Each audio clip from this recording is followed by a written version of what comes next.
Well, I think it's fair to say the Mercedes W13 never fails to surprise. One Grand Prix weekend it's nowhere near the level of Ferrari and Red Bull and even being threatened by teams behind, and then another it's right in the mix at the front. And that's exactly what happened in Zandvoort. Even though Lewis Hamilton and George Russell were only 4th and 6th in qualifying, both were on very quick lap times at the end of Q3 and would have been higher up had Sergio Perez not crashed in the last sector, which ruined their lap times.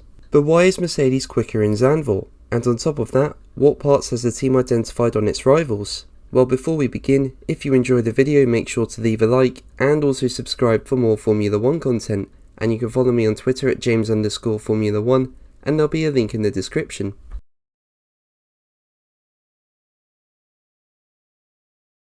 Well, one thing about the W13 is that it seems to prefer circuits that require higher downforce. I know they didn't do so well in Monaco, but this was due to the violent bouncing, and at the time Mercedes hadn't got on top of it. But then you look at Hungary and George Russell managed to get pole, with the team even in contention to win.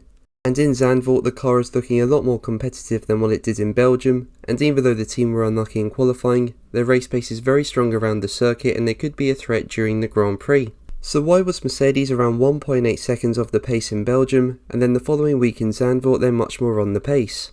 Well, according to trackside engineering director Andrew Shovlin, the cars have been a lot easier to balance due to the higher downforce nature of the circuit, saying the car looks to be in a better place in terms of pace.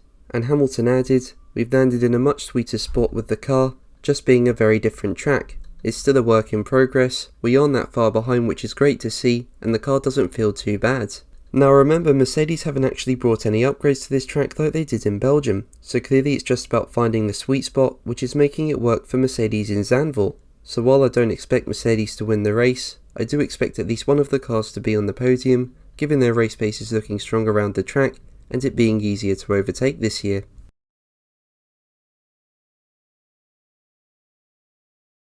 Well, in another video I've explained Mercedes' thought process around its concept for next year. Basically, the team feels it needs to carefully evaluate what it does, given the performance swings the W13 is having this season. And if you want to see in full what team boss Toto Wolff said, I'll leave a link to a video in the description. But in an update, Wolff has now said Mercedes are looking to change things underneath the car, saying it's a question of things you don't see. And on top of that, he suggested Mercedes had already analysed why Red Bull's design was so quick. He was quoted by the Daily Express as saying, "Much more important is how have we developed the car to run where low on the floor we can't run it, and what does it do to our suspension kinematic, and that is why at the moment it's just a little bit of trial and error.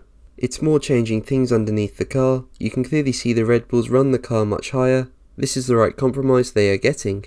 So perhaps Mercedes has found something that it's planning to implement on its own car for next year, and I do believe Mercedes need to come up with new revisions to its concept, because as proven this year, you can't win a championship with a car that has massive performance swings.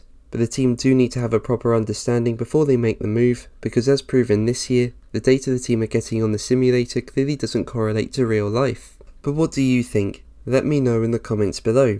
But that's going to be the video from me today. Thank you ever so much for watching. Make sure to like and subscribe for more videos, and until the next one, take care. Bye.